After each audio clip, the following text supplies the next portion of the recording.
こんにちは。チベットテレビのテストもです。チベット This Week ではチベットやダレイラマ法王、そして中央チベット政権に関する1週間のニュースをお送りします。それではまずヘッドラインを見ていきましょう。ダレイラマ法王はアメリカ下院議長に選出されたマイク・ジョンソン氏を祝福されました。ダレイラマ法王はダラムサラで居住祈願の儀式に出席されました。中国警察はチベット人の元政治犯タシ・ワンチュク氏を拘束し、オーダーしました。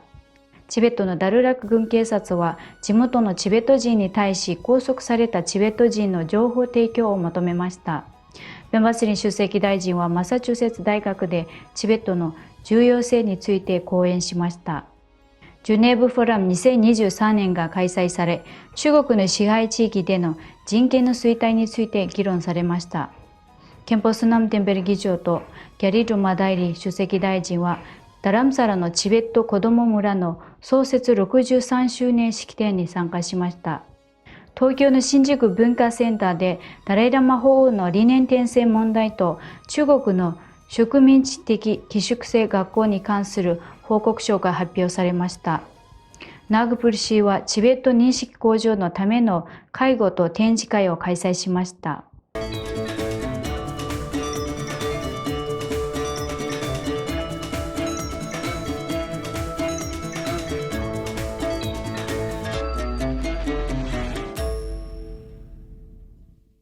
マイク・ジョンソン議長がアメリカ下院議長に選出されたことを受け、ダレイラマ法王は祝福の手紙を送られました。法王は手紙の中でアメリカのチベットの独自の文化、言語、伝統に対する多大な支援に感謝の意を示し、ジョンソン議長がアメリカ国民の希望と願望を実現し、より幸福で平和な世界に貢献するために努力し、あらゆる成功を収めることを祈られました。今週の水曜日、ダレイラマ法王はダラムサラのチベット寺院で仏教弁証倫理学研究所、セラジエ・ハドカンセン、チベット商工会議所、そしてラ・ナガン・プンサムの学生、教職、卒業生らによる居住祈願を執り行われました。チベットワッチの報道によりますと、チベット人の元政治犯で言語権利活動家のタシク・ワンチュ氏が10月17日に居住市で営業許可登録申請を拒否する中国政府職員のビデオを投稿した後、中国警察官に拘束され、オーダーされました。その後、ワンチュク氏は都市管理法執行局に逮捕され、居住市公安局に引き渡され、3日間の勾留中、尋問を受けました。チベットワッチのウェブサイトでは、居住市公安局の局長と地夫妻副市長が彼にひどい暴行したことを報じられています。また、タシさんの店も強制的に閉鎖されました。チベットワッチは政治的権利をも剥奪された元政治犯たちにとって生計を立てることがますます困難になっていることに言及しました。元政治犯は出所後も治安局による絶え間ない監視と嫌がらせにされています。タシ・ワンチュク氏は牧畜民から店の経営者に転身した人物で、地元のチベット語教室が閉鎖され、地元当局相手に訴訟を起こしたことで、2015年後半にニューヨーク・タイムズの記事とドキュメンタリーに登場しました。タシ・ワンチュク氏の単独での人権擁護活動は国際的に注目を浴びるようになりました。チベットワッチからの報道によりますと、チベットのダルラク軍警察は10月20日、8人のチベット人を意思的に拘束したということです。拘束の理由として、チベットワッチは宗教的な目的で寄付を集めたとの嫌疑をかけられたと説明しています。報道によれば、軍警察は同日、ソーシャルメディアアカウントでも通知を出し、地元のチベット人に対し拘束されたグループに関連する手がかりについて積極的に報告するよう呼びかけ、有力な情報提供者には高い報酬を得るとする一方、情報を隠蔽した場合には厳しい処罰を科すと警告しました。今週の月曜日、ペンバツリン首席大臣は、マサチューセッツ大学アマスト校の学生及び帝国研究と教育学部に対して、なぜチベットは重要かというテーマで講演を行いました。出席者には、ジェン・マッカバン下院議員、マウラティ・ヒリ知事、ドリスコル副知事、スプリングフィールド、西マサチューセッツ事務所の地域マネージャーのゴビー・ガドナ・レビン氏が含まれていました。出席大臣はチベットとチベット高原の地理戦略上の重大な意義を強調するとともに、チベットの歴史的独自の地位を強化するために志を同じくする政府と力を合わせ、中国が宣伝している事実と異なる物語を解体するという政権の政治的アプローチについて大まかに説明しました。出席大臣はダライ・ラマ法王に授与された議会名誉黄金勲章のセレモニーに参加し、その後、アマス島のチベット人コミュニティと交流しました。また、コネチカット州のチベット人コミュニティを訪れ、ギリスン研究所でチベット基金の理事会メンバーと面会しました。出席大臣は、10月18日にワシントン DC とその周辺のチベット人コミュニティで演説し、先週の土曜日には西側で最大のディアスポラの一つであるニューヨークとニュージャージーのチベット人コミュニティで演説を行いました。チベット政権の主要な責任のガイドラインである第16回内閣ビジョンペーパーについて情報を共有し、チベットと中国の対立の解決、ダイアスポラチベットコミュニティの福祉の向上、亡命行政の生産性の向上を目指す中央チベット政権の主要な責務に関する内容を説明しました。ワシントン DC では出席大臣は国会議事堂を訪れ、アメリカの指導者たちと会談し、立法法案のチベットと中国の紛争解決促進法を提唱しました。出席大臣はニューヨークとニュージャージーに拠点を置くチベット仏教センターの代表者との会議を開きました。会議ではチベットの文化遺産と仏教の伝統を守るための約束を強調し、ダライ・ラマ法王の崇高な願望を実現するための努力を強化させることに重点が置かれました。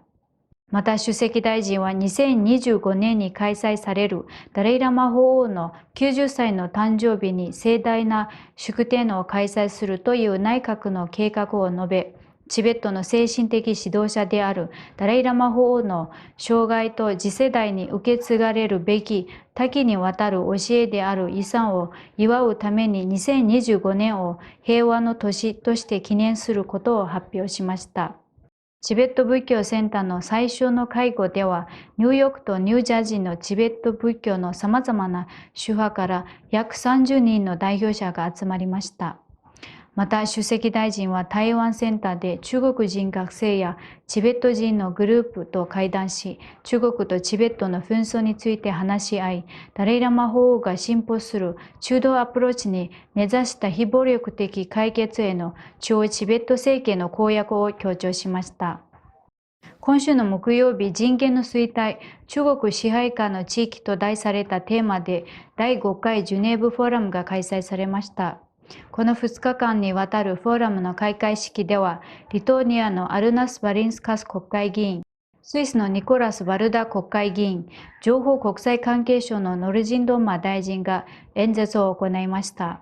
We consider the Geneva Forum to be a great platform and also a great opportunity for all of us to network, to deliberate, and also to collaborate, and also to strategize on spotlighting on the critical human rights situation of different regions under the authoritarian and totalitarian regime and rule of the People's Republic of China.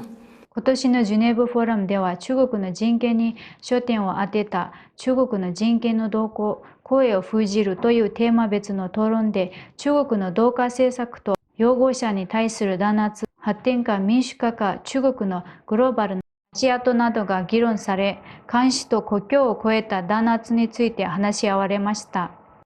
人権専門家、実務家、学者、活動家、政府関係者、外交官、研究機関、市民社会団体およびヨーロッパの BTAG のメンバーがフォーラムに参加しました。ジュネーブフォーラムは中国の普遍的定期審査である UPR と呼ばれる第3サイクルの背景を踏まえて開催されました。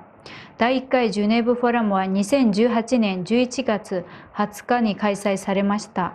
このフォーラムは情報国際関係省とチベットロビージュネーブによって主催されました。今週の月曜日、ダラムサラの TCB チベット子ども村は創立63周年を記念し、特別ゲストとしてギャリドルマ代理首席大臣が中央チベット政権の祝辞を述べました。大臣は総合的な教育を提供し、多くの人々の人生を育むために躍進した学校の運営と教職員を評賛し、ダレイラマ法14世の兄であるコツリンルマ氏と妹のジツェンペマ氏率いる教師陣、そして元職員たちの多大な貢献に感謝の意を示しました。主賓としてキャプジェ・クンディルチ・タザ・リンボチェが司会を務め、特別ゲストとしてチベット亡命議会のケンポ・スナムテンベル議長、また中央チベット政権の各事務所、NGO、学校の責任者も記念式典に出席しました。今週の月曜日、チベットアクションインスティテュート、国際チベットネットワーク、チベットジャスティスセンターによって共同制作された2つの報告書、チベット、ダレイラマ、そして理念転生の地政学、および中国政府がチベットで展開する植民地的寄宿制学校の広範なシステムの日本語訳の世界がまだ知らない真実、家族から引き離された子どもたちが東京の新宿文化センターで行われた記者会見で公開されました。報告書の日本語訳は Dream for Children の亀田博文氏と SFT ジャパンが担当しました。ダレイラマ法日本代表部事務所代表のアリア・ツワンギャブ博士は会見で、中国のチベットに関する歴史叙述に信憑性がないことについて述べ、中国が70年以上にわたってチベットを占領しているにもかかわらず、チベットの宗教的、文化的アイデンティティと